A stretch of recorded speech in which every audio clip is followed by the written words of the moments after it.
नमस्कार मित्रांनो, तुमचं पुन्हा एकदा स्वागत आहे स्वातीस कुकिंगमध्ये। तर आज आपण बघूया शाही पनीर, तेही खूप कमीत इन्ग्रेडियंट्स किंवा साहित्यांमध्ये। तर मी इथे एका पॅनमध्ये 1 चमचे बटर घेतलेले आहे।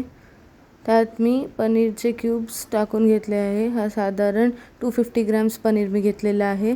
त्यात टर्मरिक पावडर, हळद, रेड चिली पावडर, इथे मी काश्मीरी रेड चिली पावडर वापरलेली आहे। छान सॉटे करून घेऊया। 9 मिनिटांनंतर तुम्ही बघू शकता पनीर छान सॉटे झालेलं आहे। आपण साईडला डिशमध्ये काढून घेऊया। त्याच पॅनमध्ये मी whole spices, bay leaf, cinnamon, cardamom, clove, दालचिनी, लवंग सगळं टाकून घेतलेलं आहे। तेजपत्ता, त्यानंतर मी इथे 1 चमचा जीरा टाकून घेत आहे। छान आपण 30 सेकंड्स त्याला सॉटे करून घेऊया। छान परतून झाल्यावर आपण इथे बारीक चिरलेला कांदा टाकून घेणार आहोत।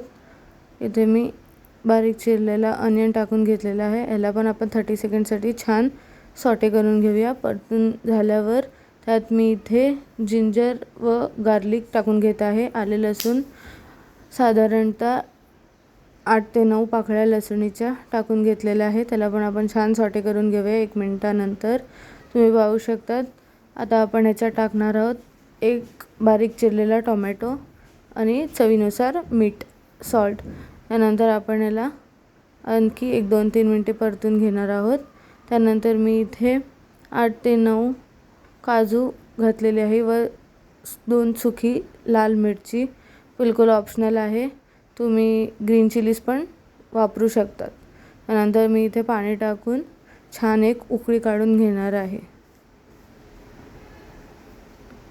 5 मिनिटांनंतर उकळी आली की आपण आता गॅस ऑफ करून घेऊया। त्यानंतर हे मिश्रण आपण मिक्सरमध्ये फिरवून घेणार आहोत। थंड झाल्यावर मी इथे मिक्सरमध्ये लावून घेतलेलं आहे। तर आता स्मूथ पेस्ट करण्यासाठी आपण एकदा आता चाळून घेऊया। हा ऑप्शनल पार्ट आहे, स्किप केला तरी चालेल। तर मी इथे त्याच पॅनमध्ये परत 2 मोठे चमचे बटर घेतलेले आहे। त्यात मी बारीक चिरलेला कांदा सॉटे करून घेत आहे। अनियन सॉटे करून घेणार फॉर 30 सेकंड्स। त्याच्यानंतर turmeric powder, Kashmiri red chilli पावडरच मी वापरत आहे। छान सॉटे करून घेतल्यावर आपण आपली तयार केलेली पेस्ट ह्याच्यात टाकून घेऊया व छान एकजीव करून घेऊया। छान मिक्स झाल्यावर आपण त्याच्यात आवश्यकतेनुसार पाणी घालून घेणार आहोत। मला पेस्ट थिकच, ग्रेव्ही थिक पाहिजे होती म्हणून मी इथे कमी पाणी वापरलं आहे। तुम्ही तुमच्या अकॉर्डिंग पाणी वापरू शकता। इथे मी आता मलाईचा वापर केलेला आहे, बिलकुल ऑप्शनल आहे, नाही टाकले तरी चालेल किंवा तुम्ही दहीही फेटून टाकू शकता। आणि आणखीन मी याला 10 मिनिटं ठेवत आहे। 10 मिनिटांनंतर तुम्ही पाहू शकतात मी याच्यात कसुरी मेथी व गरम मसाला टाकत आहे 1 चमचा।